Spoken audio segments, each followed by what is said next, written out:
Eh bien bonjour à tous, j'espère que vous allez bien. On se retrouve sur Final Fantasy VII Ever Crisis pour faire le tour des nouveautés de la semaine. L'Académie Final Fantasy VII a ouvert ses portes, je vous mettrai les timecodes en description.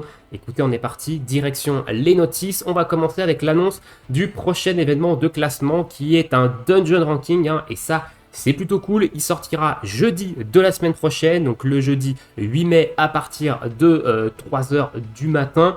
Et au niveau de la faiblesse, ce sera du vent. Alors la thématique, c'est plutôt vent physique au niveau des premières bannières qu'on va avoir pour ce mois de mai, et surtout au niveau de la bannière qui sortira sûrement également la semaine prochaine, qui sera très certainement celle de Barrett.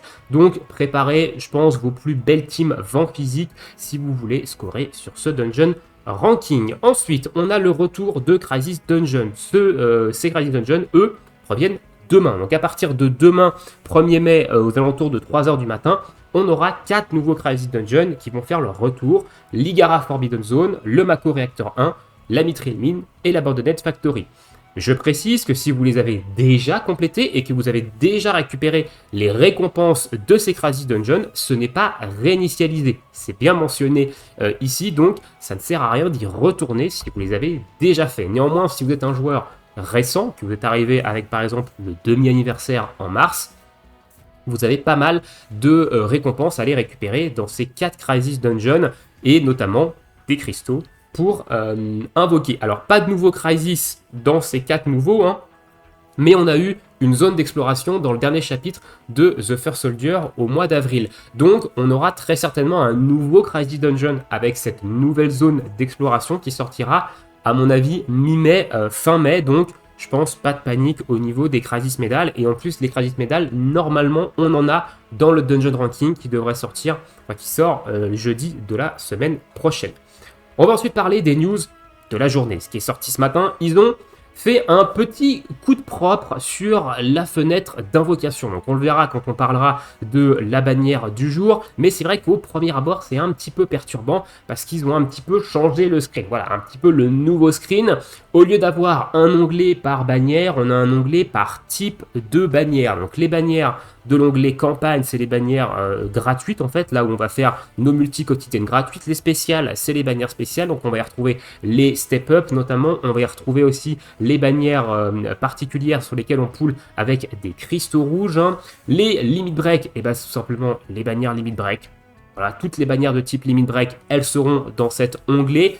Les featured, pareil, ce sera les bannières featurées. On aura également un onglet crossover, un onglet sûrement festival aussi. Je crois que c'est comme ça que s'appelle l'onglet de l'académie, ou peut-être FF7 Academy, je sais pas. Enfin, on aura d'autres onglets pour les bannières un petit peu particulières du type, évidemment, Final Fantasy VII Academy, et le Other qui, qui lui est l'onglet avec toutes les bannières tickets.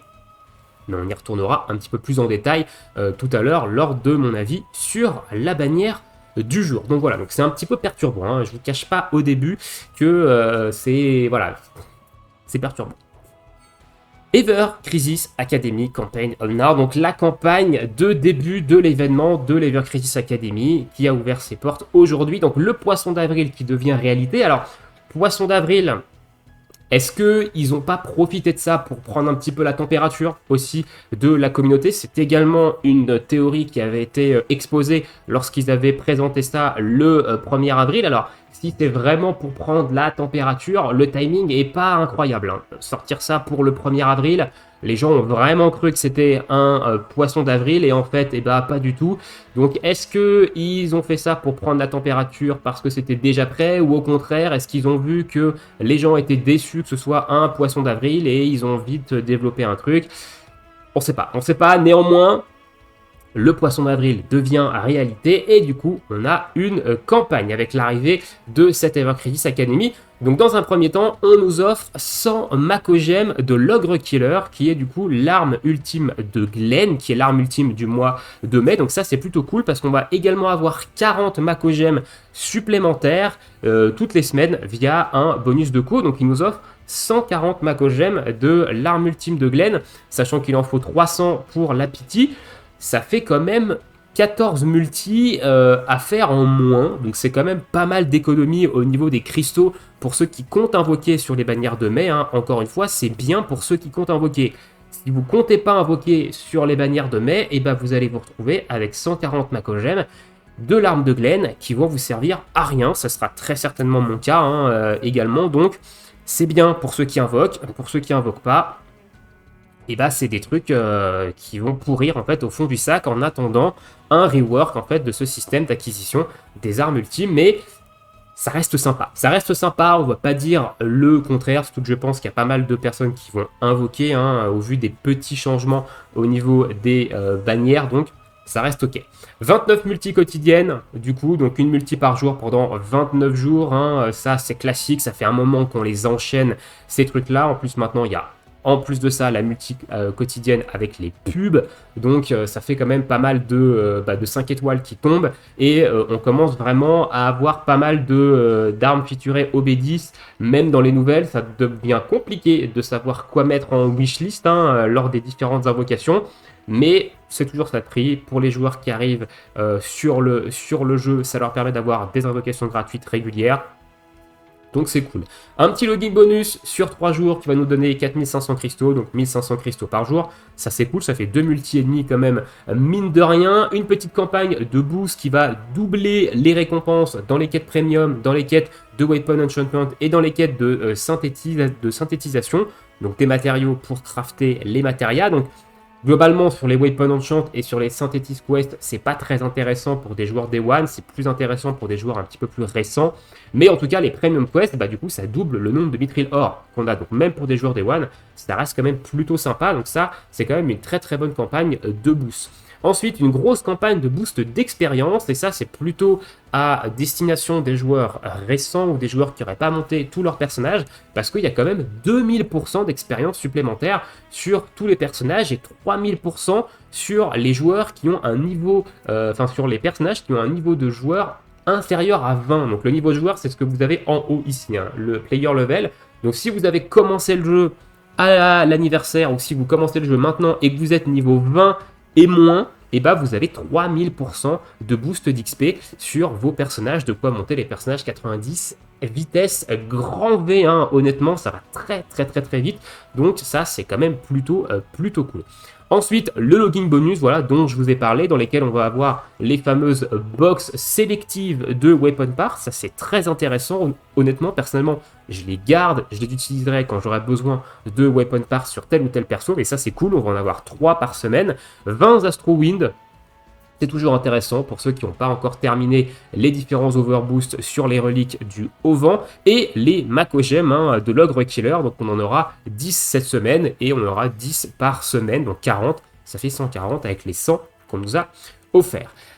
Un panel de missions qui va nous permettre de récupérer jusqu'à 1000 cristaux ainsi que pas mal d'autres récompenses, des tickets d'invocation, des items pour améliorer les armes, tout ça. On ira voir ça juste après, mais ça c'est assez classique, mais ça reste cool. Et voilà, au niveau de la campagne de l'Ever Crisis Academy. Donc au niveau des missions, donc vous avez le petit panel ici qui va vous demander plusieurs choses qui sont assez simples, c'est des choses qu'on fait de manière quotidienne et qui vont vous donner notamment des emotes pour le chat, ainsi que d'autres récompenses, des multi-invocations tickets, des items pour améliorer les armes. Il y a 3 niveaux, je crois, de ça. Ici, on a des Mithril Ore, des Mithril Ingo, dans cette page, ainsi que d'autres tubes, des tickets d'invocation, etc. Et la 3e page, on a également des Mithril Ingo et on a le fond d'écran ici avec du ticket 5 étoiles garanti. Tout ça, donc ça, voilà, c'est des choses plutôt classiques dans ces panels de mission. Pas de mission de campagne, néanmoins. Voilà, au niveau de la campagne de l'Ever Crisis Academy. L'événement Ever Crisis Academy, Academy 7 épisode Brawler en a, ok, wow, c'est un nom assez à rallonge, ils aiment bien ça.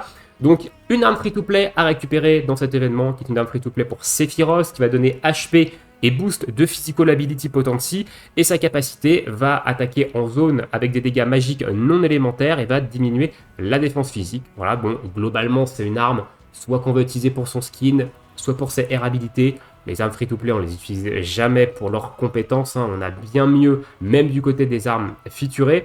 On a également des boosts de drop avec les bannières de l'Ever Crisis Academy. Donc actuellement, c'est Tifa, mais Barrett et Iris qui sortiront dans les prochaines semaines auront également des boosts de drop sur les différents items de cet événement, jusqu'à un maximum de 300%.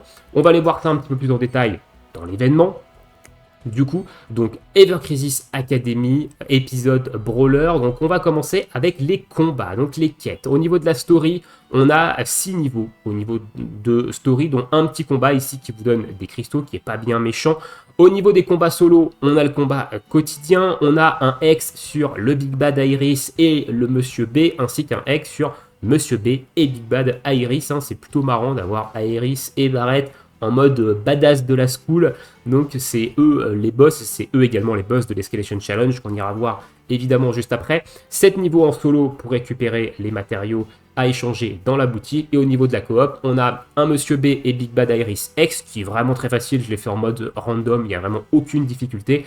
Et 3 niveaux de farming en coop.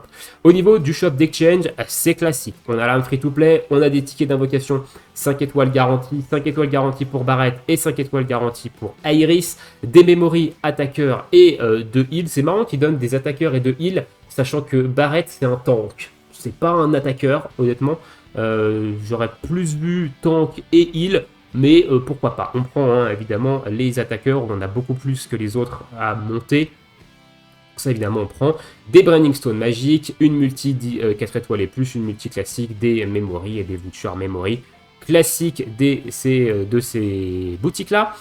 Au niveau des matérias, on a des nouvelles matérias cette fois-ci aéro, du coup avec le sigil triangle, donc aéro et aéroblow, des matérias qui vont donner également du potentiel de vent en plus. Ces matérias sont très bien, honnêtement, craftez-vous-en des 5 étoiles plutôt sympa avec environ un minimum de 9% dans le potentiel élémentaire, ça va vraiment vous faire gagner quelques petits dégâts, donc c'est plutôt sympa. Des mithril lingots, des mithril or, des weapon parts de Sephi et après le reste. C'est classique, amélioration d'armes, crafting de matérias, tout ça. On commence à connaître. Et au niveau des missions, il va falloir faire la mission, donc il va falloir faire un chapitre d'histoire dans l'événement, pardon, je perds un petit peu mes mots, 1500 cristaux, du coup ça nous donne, donc c'est quand même plutôt sympa. Monter l'arme free-to-play de Sephiroth niveau 90, c'est classique, on vous rend les matériaux, encore une fois, je le dis, donc faites-le, c'est gratos, dépensez de la stam n'importe où, dépensez de la stam en coop, dépensez de la stam n'importe où pour avoir le petit fond d'écran associé à l'événement, et synthétiser des matériels. Au niveau des dailies, juste faire un niveau dans l'événement, ça nous file 50 cristaux. Donc voilà, au niveau de l'événement, événement story très classique, pas de nouvelles nouveautés, pas de fioritures particulières à ce niveau-là. Collé à cet événement, on a le nouvel Escalation Challenge qui est vraiment très simple. Comparé au Boonberry, c'est le jour et la nuit. Ici, on a vraiment un Escalation Challenge vraiment plutôt facile. Donc, au niveau des missions, on a les mêmes. Il faut finir le niveau 20. Personnellement, je n'ai pas fini un seul des niveaux 20 pour l'instant. Je m'arrête à 17-18. Voilà, après, je ne vais pas tryhard plus loin. Il y a le trial, du coup, qui est plutôt simple. On affronte Barrett et Iris en même temps. Et l'Escalation Challenge, voilà, moi, j'ai déjà plié le 15. Pour vous donner un ordre d'idée, j'ai fait 5, 10 et 15. Voilà, ça a été plié vite fait. J'ai aucune arme bannière. Je suis parti avec l'équipe, l'équipe que je vais vous montrer ici. Voilà, donc il n'y a même pas de... Voilà, je suis parti avec cette équipe-là, avec un Vincent vent. Oui, il y a l'arme de glace, mais j'ai tapé vent avec le short barrel. Ici, j'ai tapé vent physique. Je suis parti avec Iris qui débuffe la défense physique et la résistance au vent. Et avec un Angel tank qui est là pour buffer la défense physique, la défense magique, la P-attack, tout ça. Odin est niveau 4. Et je lui ai roulé dessus au niveau 15. Donc il est vraiment très accessible. Encore plus pour des joueurs Day One. Vous devriez normalement avoir largement de quoi le faire. Ça vous permet de récupérer des petites médailles, évidemment, et d'aller clean. Voilà, si vous avez fait les niveaux 15 de des 3 Escalation Challenge jusqu'à présent, Odin, Boonberry et maintenant l'Escalation Challenge de Monsieur B et de Big Bad Iris, vous pouvez normalement récupérer les 2 multis en ticket premium. Vous avez largement assez de médailles, enfin vous avez assez de médailles pour les récupérer. Moi j'en ai un petit peu plus parce que j'ai fait le 16, 17, voire 18 sur les 2 précédentes, mais normalement vous devriez avoir accès à assez pour récupérer les 2 multis en ticket. Donc ça c'est cool, sachant que le shop va reset lors de la prochaine Escalation Challenge, donc le 28-5. Alors le 28-5, non je dis de la merde, c'est lors de la prochaine Escalation Challenge, donc l'Escalation Challenge de juin, on va avoir le reset du shop, donc on va pouvoir récupérer à nouveau des tickets d'invocation premium là-dedans. Voilà au niveau de l'Escalation Challenge. Je pense qu'au niveau des événements, on a globalement fait le tour de l'Ever Crisis Academy. On a un petit événement avec de coop avec Odin. Donc ça c'est très intéressant au niveau des coop battle parce que Odin, c'est une invocation récente et c'est beaucoup plus intéressant de le farmer en mode coop. Donc personnellement, je ne l'ai quasiment pas farmé en mode solo et il y a de très fortes chances que j'aille le farmer en mode coop Odin pour au moins l'avoir, peut-être même l'avoir niveau 10 parce que j'ai beaucoup de potes de Stam, donc il y a de très fortes chances que j'aille le farmer niveau 10 avec la coop de mon côté. Donc ça c'est cool, en plus il y a des cristaux à récupérer de première complétion, je le rappelle. Ensuite, dernière petite news avant de passer à mon avis sur la bannière, ils ont ajouté un Crystal Pass. Alors ça, c'est un truc qui existe dans 99% des gachas qui sortent et ça existe Day One. Il a fallu à Square Enix plus d'1 an et demi pour intégrer ça dans le jeu. Square Enix, toujours à la pointe, ça, il n'y a pas de problème. Alors ce Crystal Pass, il est intéressant pour des joueurs, par exemple, qui se limitent au Season Pass depuis le début du jeu. C'est mon cas actuellement. Il coûte environ 3,50€ sur Steam, ce qui est pas très cher. C'est un pass mensuel, c'est pas un pass qu'on achète toutes les semaines, c'est un pass mensuel. Et ça va vous donner 650 cristaux rouges à l'achat et 100 cristaux bleus tous les jours, donc jusqu'à un total de 3000 cristaux bleus, vu que ça dure 30 jours. Donc pour 3,50€ environ, vous avez 650 cristaux rouges et 3000 cristaux bleus sur 30 jours. Donc c'est quelque chose de plutôt intéressant pour des low spenders et notamment pour des gens qui n'achètent que le Battle Pass en complément du Battle Pass, et d'autant plus que ça donne des cristaux rouges, donc ça vous donne accès en fait à des bannières spéciales qui ne sont accessibles qu'avec des cristaux rouges, donc ça reste quand même plutôt cool d'avoir ça qui est sorti. Maintenant, à vous de voir, évidemment, attention avec votre cash play encore une fois dans les jeux gacha, évidemment, c'est très alléchant, c'est fait exprès, donc attention avec ça, même si c'est que 3,50€, ça reste 3,50€ pour des pixels et pour du vent. Si demain le jeu ferme, vous récupérez pas votre thune, attention, donc faites-le évidemment en toute connaissance de cause. Personnellement, je ne le prendrai pas parce que le jeu en ce moment me donne pas du tout envie de cash play. Voilà, j'ai une très grosse baisse de motivation de ma part. Je ferai peut-être une vidéo pour en parler un petit peu plus en détail. Qu'est-ce qui m'amène aujourd'hui à avoir un petit peu une baisse d'intérêt pour le jeu. Donc je ne le prendrai pas. Je prendrai sûrement le Battle Pass quand même de ce mois-ci, mais à voir. C'est peut-être même possible que je ne touche à rien sur Ever Crisis et que j'investisse ailleurs sur un autre jeu. Voilà. Mais je pense que j'en ferai une vidéo pour vous parler un petit peu de pourquoi en ce moment le jeu m'intéresse moins suite à ce qu'on a eu, suite aux informations qu'on a eues, etc. Mais ça, c'est évidemment personnel. Voilà. On va pouvoir passer à la bannière. Je fais ça un petit peu rapidement parce que j'ai pas non plus trop de temps pour refaire la vidéo maintes et maintes fois, donc désolé si c'est un petit peu brouillon. Donc on a un onglet Ever Crisis Academy ici, dans lesquels on va avoir toutes les bannières de l'Ever Crisis Academy.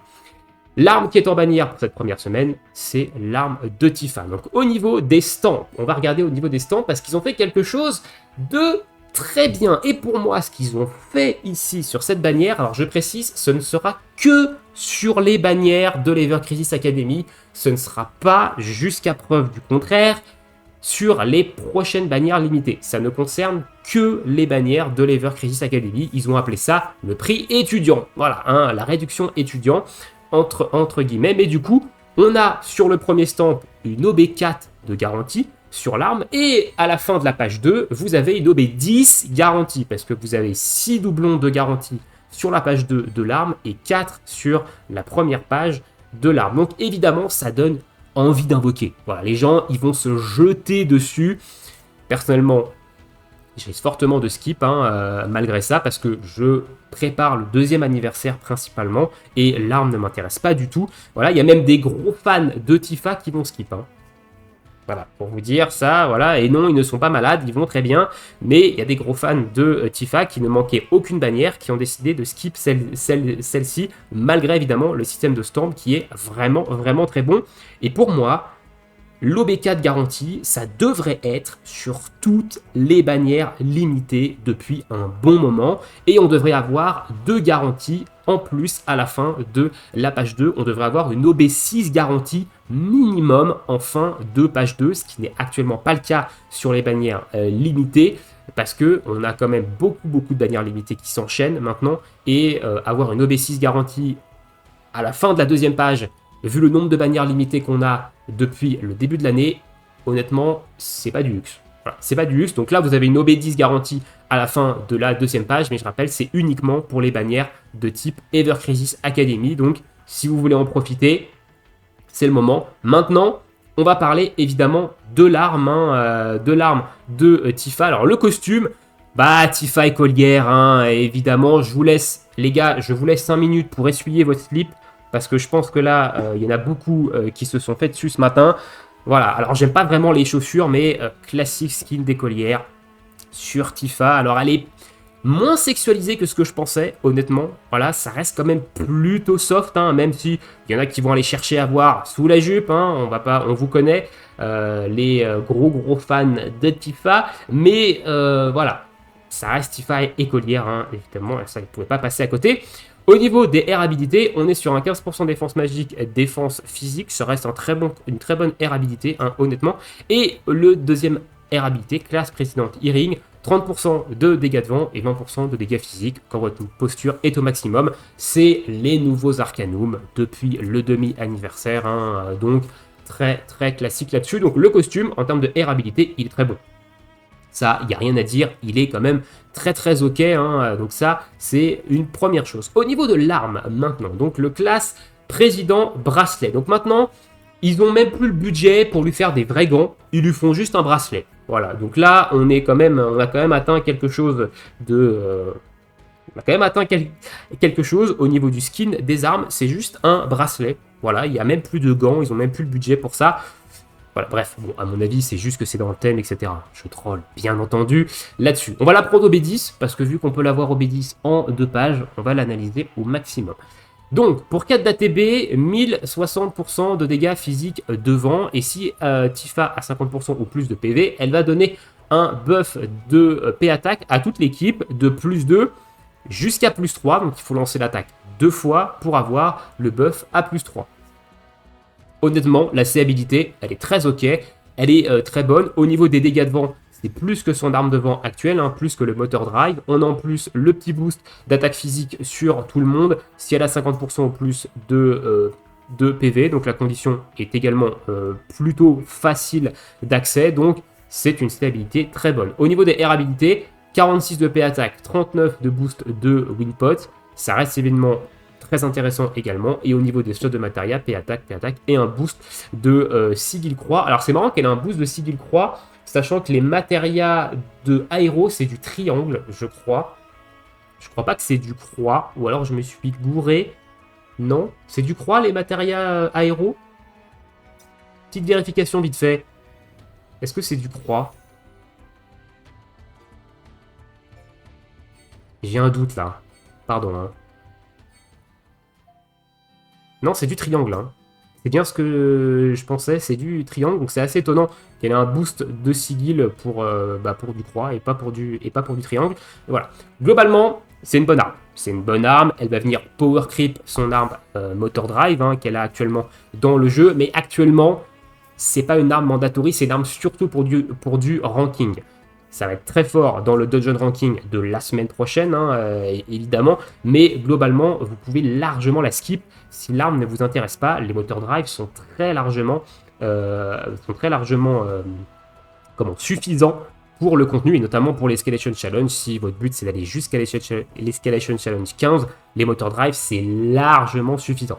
En plus de ça, j'ai eu des retours par rapport à la vitesse d'exécution de la compétence qui est plutôt lente, alors que les motor drive c'est très rapide l'animation. Donc avec l'overboost plus, avec l'overspeed plus la hâte, potentiellement on fera plus de fois l'attaque de motor drive que l'attaque de classe président bracelet. Donc Globalement, peut-être que les motor drive en termes de DPS, ça se discute par rapport à cette arme-là, mais ça reste une très bonne arme de manière globale, évidemment, pour Tifa. On va finir maintenant avec l'arme de Glenn, du coup, l'arme de Glenn ultime, qui est un petit peu oubliée, parce qu'elle est sortie là, et puis du coup, les gens ont peut-être un petit peu zappé. Alors, c'est pas là, c'est dans les Mako. Et on va prendre Glenn. Donc l'arme de Glenn, l'ogre killer, donc ça a 3 utilisations. Donc ça c'est intéressant, ça va faire 2000% de dégâts physiques et magiques sur une cible, ça va provoque pendant 60 secondes avec la possibilité d'extend de 60 secondes, sachant qu'on peut le refresh, donc ça veut dire que si vous refaites la compétence après, vous pouvez augmenter de 60 secondes la provoque. Donc ça c'est intéressant parce qu'il va pouvoir rester sur provoque. Il va pouvoir rester sous provoque quasiment pendant 4 minutes presque, parce que le temps de recharge initial c'est 50 secondes, donc ça veut dire qu'il vous restera 10 secondes de provoque quand vous pourrez réutiliser l'arme ultime de Glenn. Donc ça c'est très intéressant d'avoir ces 4 minutes de provoque continue sur Glenn. Franchement, c'est plutôt cool. En plus de ça, son arme, elle va lui augmenter sa résistance physique et sa résistance magique de 50%. Donc, il va prendre 50% de dégâts en moins en physique et en magique. Et ça va lui mettre une petite régène. Donc, honnêtement, son arme, elle est très forte pour un tank.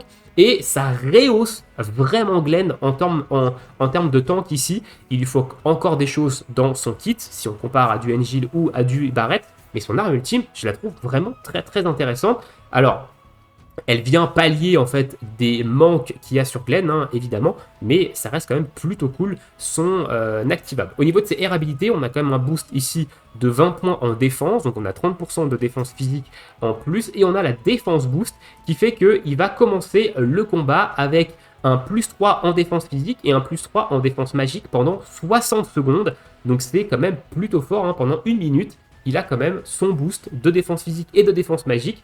Et une fois que vous avez plus le boost, vous pouvez carrément claquer, commencer à claquer son arme ultime. Alors j'ai dit 4 minutes, mais c'est 3 minutes, pardon. C'est 3 minutes de provoque, je me suis trompé, vu que c'est 3 utilisations, c'est 3 minutes de provoque, mais ça reste quand même plutôt intéressant. Voilà, ça reste quand même plutôt cool. Et donc voilà, très bonne arme ultime, honnêtement, sur Glenn. Maintenant, pour aller la récupérer, encore une fois, il faut aller invoquer sur les bannières actuelles. Voilà un petit peu ce que je peux vous dire pour cette mise à jour de l'Ever Crisis Academy. Dites-moi ce que vous pensez de tout ça dans l'espace commentaire. Est-ce que vous allez invoquer sur la bannière de Tifa et vous allez vous laisser emporter par le système de stamp propre à l'Ever Crisis Academy? Vous allez faire les 2 pages pour aller chercher l'OB10, tout ça. Je reconnais qu'ils vont se laisser tenter, évidemment. Moi, pour l'instant, c'est pas mon cas. Ça peut peut-être changer, évidemment, dans le mois de mai. On verra. Je vous laisse ici, je vous souhaite tous une très bonne journée, une très bonne soirée, bon jeu, et à bientôt. Ciao, ciao.